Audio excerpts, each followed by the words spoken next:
우리가 복음을 전하다 보면 다양한 반응을 보게 됩니다.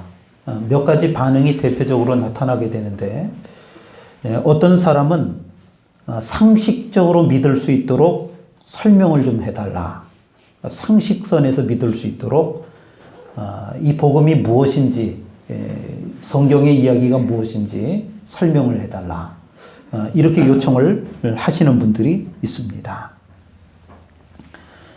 이 신앙이라고 하는 것을 상식적으로 설명할 수 있다라고 하면 이 세상에서 믿지 않을 사람이 아마 단 한 사람도 없을 겁니다. 그러니까 성경의 이야기가 상식적일 수 없다라고 하는 것이죠. 그래서 믿음은 받아들이는 사람이 믿을 수 있다라고 하는 것입니다. 또 어떤 사람은 복음을 전하면 아주 쉽게 받아들입니다. 그러면서 나도 한번 열심히 믿어보겠습니다. 그러니까 복음을 전하면은 쉽게 받아들이는 거예요. 아이까지 그 복음이 진리가 아니면 그만이죠, 뭐. 내가 믿음 생활을 한 만큼, 또 내가 교회 생활을 한 만큼, 열심히 신앙 생활을 한 만큼, 그게 내게 유익이 되지 않겠어요? 까짓 뭐 이렇게 생각하는 사람도 있습니다. 그러니까 쉽게 받아들이면서 뭐 아니면 말고 이런 사람이 있습니다. 이렇게 믿는 것은 사실은 신앙이 아니죠. 이건 도박이라고 이야기합니다. 도박. 뭐 까짓 뭐 믿어서 뭐 천국 가면 좋고, 뭐 안 돼도 안 된 만큼 내가 손해보는 건 없으니까. 또 어떤 사람은 믿기는 믿는데, 그러니까 복음을 전하니까 내가 받아들이기는 하는데 이렇게 이야기를 합니다. 확인된 것만 믿겠습니다. 그러니까 성경을 다 믿을 수는 없고 내가 정확히 확인을 할 수 있는 것만 믿어보겠습니다. 이런 사람들도 있습니다. 그러니까 눈에 보이는 것만, 또는 자기가 경험한 것으로 옳다라고 생각하는 것만 믿겠다라고 하는 것입니다. 의심이 많은 신앙입니다. 오늘 본문에 등장하는 예수님의 12제자 가운데 도마라고 하는 제자가 바로 그런 사람이었습니다. 오늘 우리가 읽은 본문은 의심 많은 제자로 알려져 있는 그 도마의 불행과 행복이 함께 기록되어져 있다라고 하는 것을 보게 됩니다. 오늘 말씀은 바로 앞절에 있는 말씀, 예수님께서 부활하셨다라고 하는 그 사실이 등장을 하는데, 그리고 나서 그 부활하신 주님이 제자들에게 나타나신 것입니다. 절망 가운데 있는 그들에게는 엄청난 사건이었습니다. 죽은 줄만 알았던, 그래서 장사 지내었기 때문에 이 세상에 계시지 않을 것만 같았던 그 주님이 다시 살아나신 것입니다. 그들은 감격했습니다. 얼마나 기뻤는지 모릅니다. 그런데 불행하게도 도마는 그 자리에, 그 감격에 참여하지 못했습니다. 그러나 주님께서는 그 도마에게도 또다시 기회를 주셨습니다. 따로 도마를 만나 주셔서 그의 불신앙을 신앙으로 바꿔주신 것입니다. 이것이 바로 도마의 행복입니다. 주님께서 부활하셔서 제자들에게 나타나셨을 때 도마는 왜 주님을 만나는 그 영광스러운 경험을 하지 못했던 것일까요? 가룟 유다를 제외하고 나머지 10명의 제자들은 예수님을 한 번에 만났는데 도마는 왜 그 자리에 있지 못해서 예수님을 만나지 못했던 것일까요? 오늘 말씀을 중심으로 해서 세 가지 원인을 한번 찾아보려고 합니다. 첫째는 이 도마는 제자들과 함께 있지 않았기 때문이라고 하는 것입니다. 함께 있지 않았습니다. 24절 말씀을 먼저 한번 읽어보겠습니다. 요한복음 20장 24절의 말씀입니다. 읽겠습니다. 시작. 12제자 중에 하나로서 디도마라 불리는 도마는 예수께서 오셨을 때 함께 있지 아니한지라. 함께 있지 아니한지라. 누구와요? 다른 제자들과 함께 있지 않았다 그랬습니다. 제가 19절 말씀을 좀 읽어보겠습니다. 오늘 첫 번째 절 말씀인데, 이날 곧 안식 후 첫날 저녁 때에 제자들이 유대인들을 두려워하여 모인 곳의 문들을 닫았더니, 예수님께서 죽고 나서 그날 저녁에, 부활하신 그날 저녁에 있었던 일입니다. 그 당시 제자들은 유대인들을 두려워했습니다. 왜냐하면 그들이 어떤 행동을 보일지 예수님을 잡아 죽였기 때문에 자기들을 그냥 두지 않을 것이라고 하는 것을 그들이 직감했습니다. 그래서 문을 잠그고 숨어 있었던 것입니다. 예수님을 잡아 십자가에 못 박은 유대인들이 예수님을 따르는 그 제자들에게 어떤 일을 하는지 알 수 없는 처지였기 때문에 제자들은 너무나도 두려웠습니다. 그래서 그들은 함께 옹기종기 모여서 숨어 있었던 것입니다. 그때 부활하신 예수님께서 그들 가운데 나타나셨습니다. 19절 말씀을 제가 20절까지 계속 읽어보겠습니다. 예수께서 오사 가운데 서서 이르시되 너희에게 평강이 있을지어다. 이 말씀을 하시고 손과 옆구리를 보이시니, 손과 옆구리는 왜 보였을까요? 십자가에 달려서 못 박힌 그 자국, 창에 찔린 자국을 보여줌으로써 내가 그 예수가 맞다라고 하는 것을 증명해 보이고 있습니다. 그러자 20절 하반절에서 제자들이 주를 보고 기뻐하더라. 지금 우리들은 주님께서 부활하셨다라고 하는 이 사실을 당연한 사건으로 받아들이고 있습니다. 우리는 다 믿고 있습니다. 그러나 그 당시 부활을 기대하지 않았던 제자들에게는, 또 예수님께서 돌아가신 후에 절망 가운데 있었던 그 제자들에게는 충격이 아닐 수 없었습니다. 주님이 부활하시다니, 주님이 정말 말씀하시던 대로 다시 살아나시다니, 상상도 못할 일이었고 참으로 놀라운 일이 아닐 수가 없었습니다. 그런데 부활하신 주님을 만나는 이 놀라운 장면에 도마라고 하는 한 제자가 있지 않았다라고 하는 것입니다. 왜 그랬을까요? 왜 그 자리에 도마는 있지 않았던 걸까요? 그 이유를 성경에서 설명하고 있지 않기 때문에 우리가 잘 알 수는 없습니다. 다만 그 이유를 우리가 한번 추측해 볼 수는 있습니다. 본래 12제자 가운데 도마라고 하는 이 제자의 특징이 있는데, 어떤 특징이 있느냐면 독립심이 강하고 고집이 아주 센 제자로 알려져 있습니다. 이런 사람들의 특징은 같이 어우러져서 뭘 하기보다는 개인적으로 움직이는 것을 좋아하는 그런 성격의 사람이라고 하는 걸 우리가 알 수 있습니다. 그렇기 때문에 다른 제자들은 다 두려워서 떨고 문을 잠그고 함께 숨어서 서로를 의지하고 있었는데, 이 도마라고 하는 제자는 혼자 뛰쳐나가가지고 거리를 방황하고 있었다라고 하는 것입니다. 다른 제자들은 문을 닫고 숨어 있었습니다. 혹시 지금 나갔다가 유대인들에게 붙잡히지 않을까 두려워했을 것입니다. 그러나 도마는 남달리 용감하고 담대했기 때문에 혼자 뛰쳐나가서, 왜 뛰쳐나갔겠어요? 상황이 지금 어떤 거냐 이거예요. 상황이. 지금 우리가 안전할 수 있을까?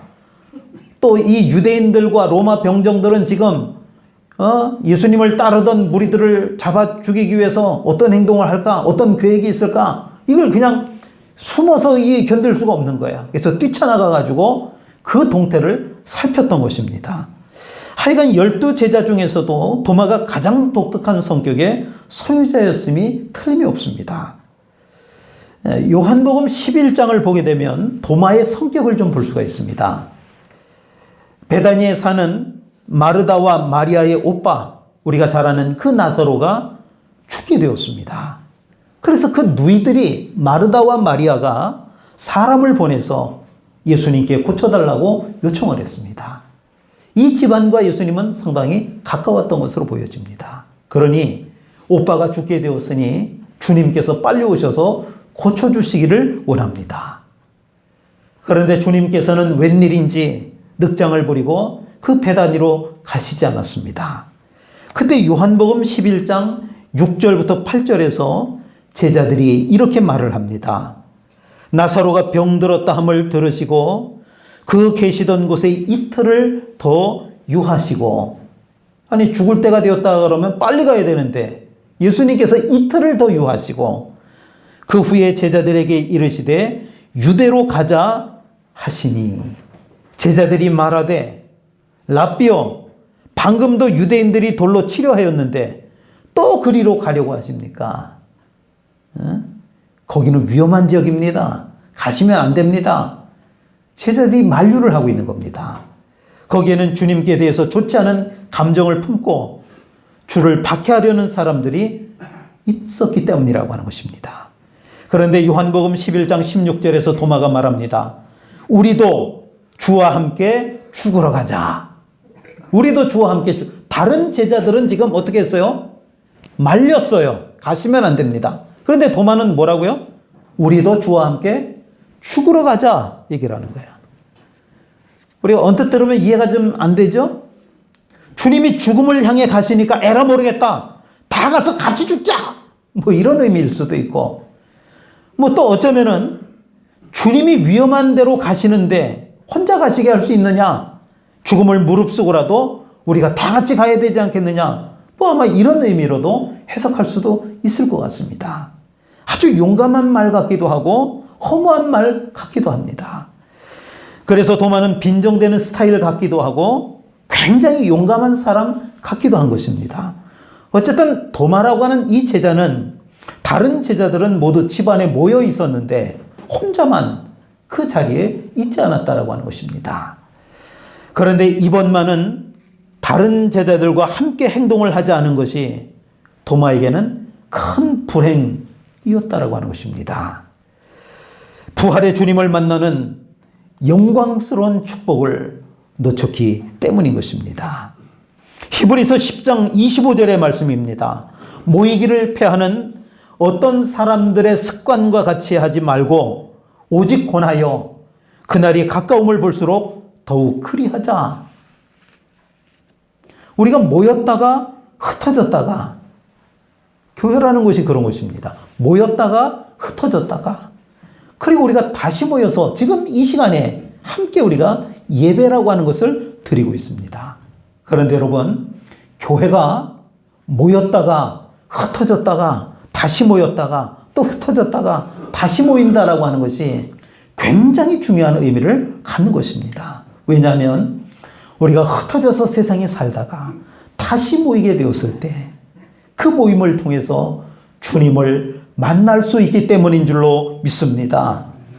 주님을 만난다는 의미가 빠지면 우리가 매주 모이고 또 시간 되는 대로 모이고 우리가 또 함께 모인다라고 하는 것이 단순히 어떤 사회적 모임이나 다를 바가 없게 되는 것입니다. 오늘 이 시간 이 자리에 모인 성도 여러분, 부활하신 주님을 만나는 그런 축복이 함께 하시기를 주님의 이름으로 축원을 드립니다. 마태복음 18장 20절에 보니까 두세 사람이 내 이름으로 모인 곳에는 나도 그들 중에 있느니라. 우리의 모임은 세상의 모임과 다릅니다. 주님의 이름으로 모인 것입니다. 그래서 주님의 이름으로 기도를 합니다. 주님을 찬양합니다. 주님의 말씀을 듣습니다. 물론 개인적으로 기도할 때도 주님이 나와 함께 하십니다. 그러나 그리스도인들이 주님의 이름으로 모임을 가지게 될 때, 우리가 함께 모이게 될 때 주님께서는 그 가운데에 임하시겠다라고 우리에게 약속해 주셨습니다. 개인적으로 집에서 기도할 때와 예배당에 나와서 함께 기도할 때는 다른 느낌입니다. 예배당에서는 기도도 잘 되고 더 은혜가 되기 마련입니다. 왜 그럴까요? 바로 그 마태복음의 말씀입니다. 두세 사람이 주님의 이름으로 모인 곳에 함께 하시겠다라고 하는 주님의 신실한 약속 때문인 줄로 믿습니다. 그러므로 그리스도인들이 이렇게 함께 모이는 것이 얼마나 중요한지 모릅니다. 모이기를 힘쓰는 사람이 하나님의 뜻대로 사는 사람인 것입니다. 우리가 모이기를 힘쓰지 못하는 이유가 있을 겁니다. 바쁘기도 하고 또 몸이 힘들기도 하고 또 마음이 편찮은 어떤 부분도 있고 그래서 우리가 핑계를 대기도 합니다. 모이기를 힘쓰지 않다 보면 자연스럽게 수축하게 됩니다. 억측을 하게 됩니다. 그래서 불편해합니다. 그것이 불평으로 이어지기도 합니다. 그러나 여러분, 모이기를 힘쓰는 사람은 하나님의 말씀을 듣고 그 말씀을 붙들고 기도하게 되어서 모든 것이 하나님의 은혜임을 고백하게 되는 줄로 믿으시길 바랍니다. 성도 여러분, 모이기에 힘쓰시기를 바랍니다. 오늘 본문의 제자들이 모였습니다. 아마도 그 모임은 기쁨의 모임이 아니었을 겁니다. 예수님께서도 돌아가셨고 부활하셨지만 아직 알지 못하는 그런 상황입니다. 그래서 앞으로 우리가 어떻게 살아가야 할까? 그동안 내가 가졌던 직업도 다 내던져버리고 주님을 3년이나 따라다녔는데 주님께서는 저렇게 허무하게 돌아가셨으니 어떻게 살아가야 할까? 아마 염려가 가득한 마음으로, 동변상련의 마음으로 그들이 함께 모였을 겁니다. 어쩌면 모든 것을 포기한 상태였을 겁니다. 주님이 십자가에 못 박혀 비참하게 돌아가심으로 주님의 역사는 이제 끝났다라고 생각했을 겁니다. 절망적이었습니다. 그런데 그런 상황 가운데서 바로 부활하신 주님이 나타나신 것입니다. 여러분, 절망이라 할지라도 주님의 이름으로 모였다라고 하는 것이 중요한 것입니다. 주님은 이것을 귀하게 여기셨습니다. 그들이 흩어지지 않고 함께 모여서 절망 중에라도 서로를 위로하고 있는 그들 가운데 부활하신 그 주님께서 나타나신 것입니다. 그런데 그날 도마는 그 자리에 있지 않았습니다. 부활하신 주님을 뵙는 그 놀라운 특권, 그 놀라운 감격에서 제외가 되었다라고 하는 것입니다. 하지만 주님이 또다시 나타나셨습니다. 주님이 단 한 번만 나타나셨다면 아마도 이 도마에게는 기회를 영영 놓치고 말았을 것입니다. 그러나 주님께서는 도마에게 또 한 번의 기회를 주셨습니다. 놀라운 은혜인 것입니다. 26절 말씀을 우리 한 목소리로 같이 읽어보겠습니다. 요한복음 20장 26절입니다. 시작. 열흘을 지나서 제자들이 다시 집안에 있을 때 도마도 함께 있고 문들이 닫혔는데 예수께서 오사 가운데 서서 이르시되 너희에게 평강이 있으리라 하시고. 아멘. 부활하신 첫날 예수님께서 제자들에게 나타나셨다가 이제 여들의 8일이 지나서 다시 나타나셨습니다. 그런데 그 자리에는 누가 있었다고요? 도마가 있었다라고 했습니다. 하나님은 도마에게 또다시 기회를, 두 번째 기회를 주셨다라고 하는 것입니다. 그러나 하마터면 주님을 만나는 기회를 잃을 뻔한 것입니다. 그 자리에 있다라고 하는 것이 참으로 중요합니다. 프로테스탄트 청교도라고 하죠. 옛날 이 청교도들은 생활 신조 가운데 이런 신조가 있었다고 합니다. 어떤 집회에도 절대로 빠지지 않는다. 이 청교도들은 오로지 믿음으로 사는 사람들이었습니다. 또 도덕적으로도 흠결을 나타내지 않으려고 열심히 살았던 사람들입니다. 이 사람들의 기본은 어떤 예배도 빠지지 않겠다. 이런 신조가 그들에게 있었다라고 하는 것입니다. 왜냐하면요, 주님께서 우리를 언제 찾아오실지 모르기 때문이라고 하는 것입니다. 어느 순간에 주님이 오셔서 영광과 축복을 그들에게 주실지 그들이 모르기 때문에 그런 결심을 했다라고 하는 것입니다. 언제 그들 가운데서 기적을 행하시고 삶에 놀라운 변화를 주실는지 그들이 몰랐기 때문에, 그게 언제인지를 모르기 때문에 모든 집회는 참석해야 되겠다, 이렇게 마음을 먹었다라고 하는 것입니다. 주님은 언제 어디서나 우리와 함께 하십니다. 하지만 특별한 의미에서 주님의 임재가 나타나는 사건이 있을 수 있다라고 하는 것입니다. 어느 예배나 다 소중합니다. 하지만 어느 날 우리 가운데 성령의 은사를 체험하게 하는 역사가 일어나기도 한다라고 하는 것입니다. 어느 날 똑같은 예배인데 어느 순간에 그 예배를 드리다가 삶의 놀라운 변화를 경험하기도 한다라고 하는 것입니다. 어느 날 늘 하던 기도인데 기도를 하다가 성령을 뜨겁게 체험하기도 할 수 있다라고 하는 것입니다. 그런데 여러분, 그런 역사가 일어날 때 내가 그 자리에 없으므로 그 축복을 체험하지 못한다라고 하면 이게 얼마나 안타깝겠느냐라고 하는 것입니다.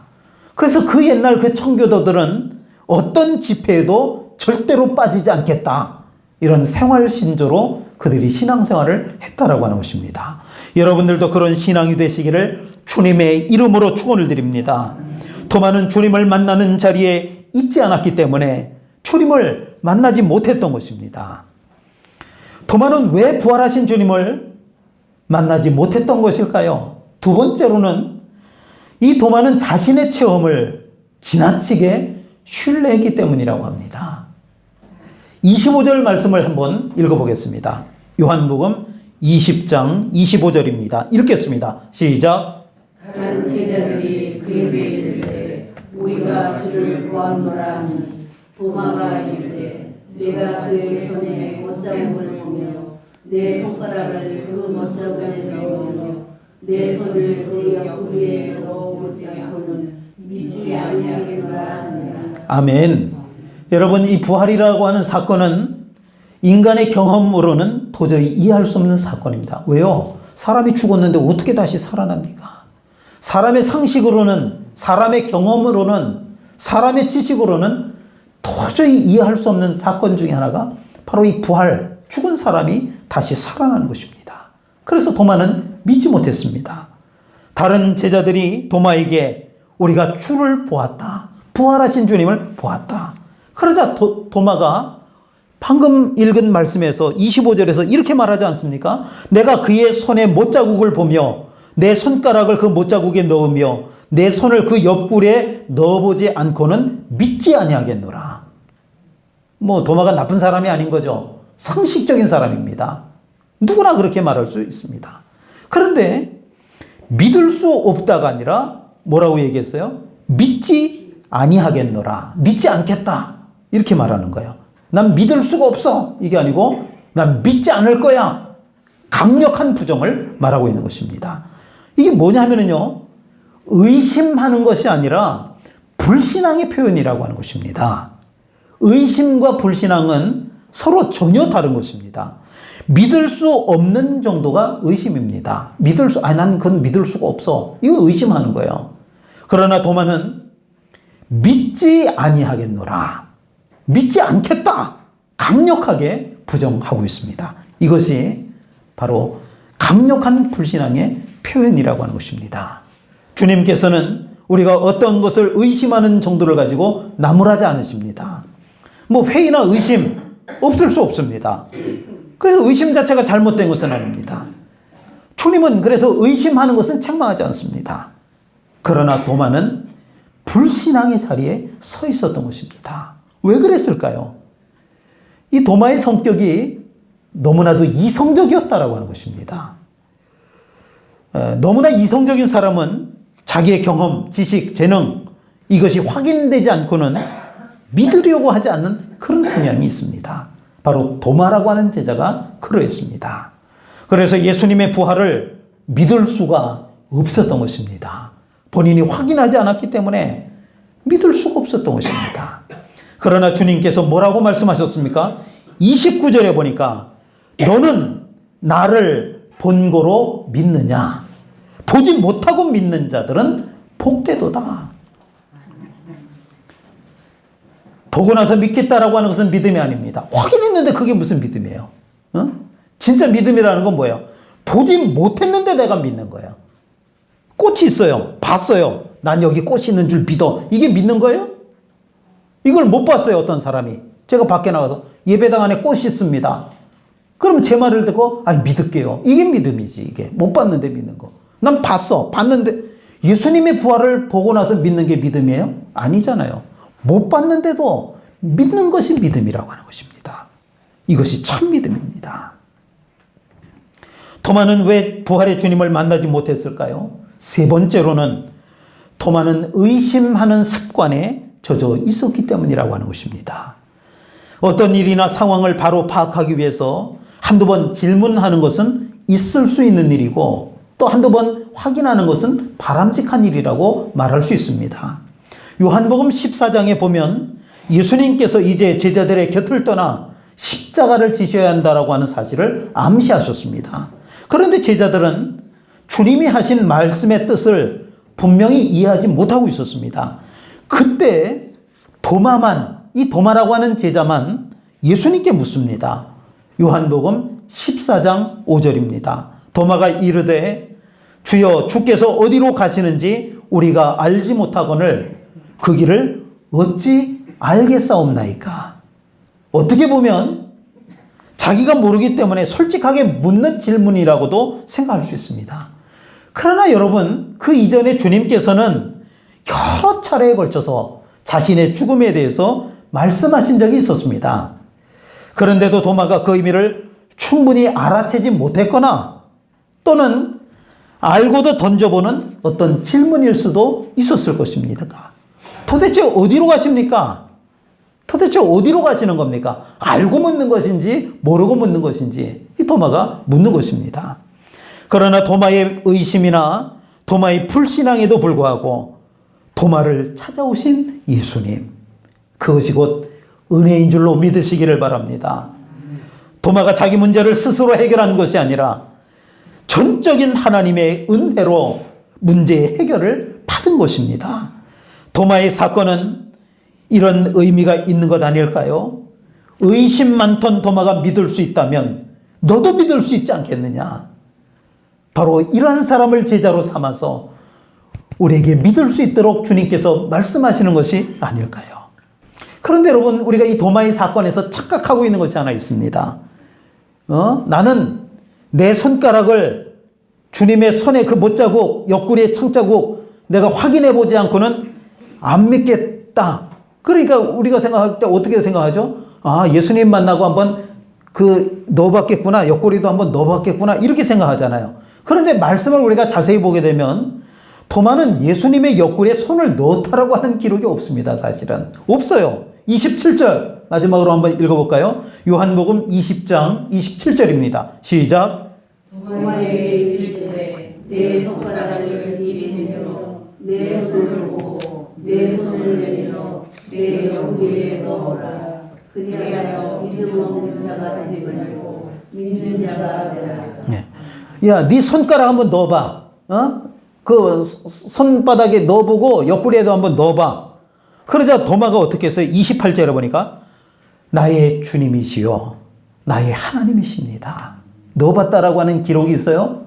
주님을 만나보자마자 주님께서 한번 그래 네가 확인한다고 했으니까 해봐. 그랬더니 어떻게 했어요? 고백했어요.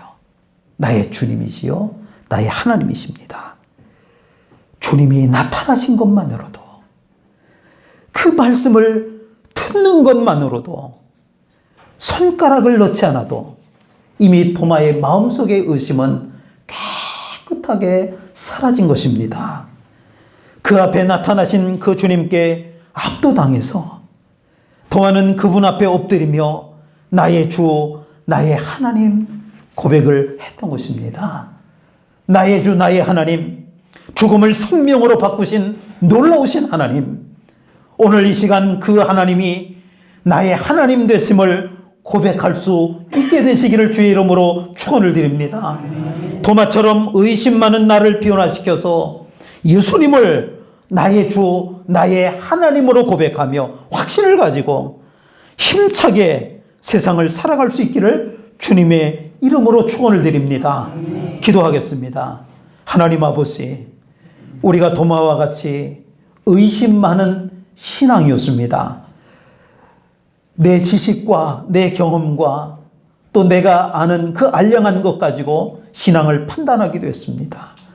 그러나 부활하신 주님을 만난 도마가 나의 주 나의 하나님이라고 고백했던 것처럼 우리도 주님 앞에 엎드려 나의 주 나의 하나님 이 확신을 가지고 세상에서 승리하며 살아갈 수 있는 저희들이 되게 하여 주옵소서. 감사드리며 예수님 이름으로 기도하옵나이다. 아멘.